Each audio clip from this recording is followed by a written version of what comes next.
বলে উঠবো নি, কিন্তু ভাড়া 30 টাকা দেবেন কেউ চায় না। ভাড়া না বাবা,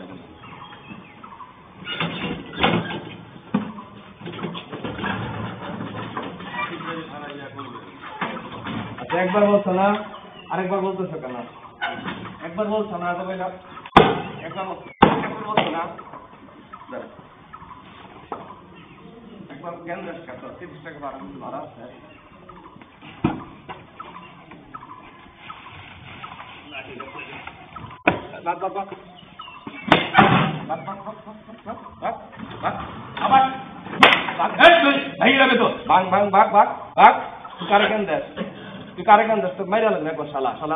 একবার বলছ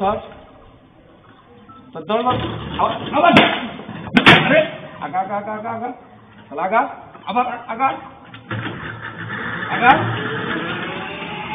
জ্ঞান দেশ।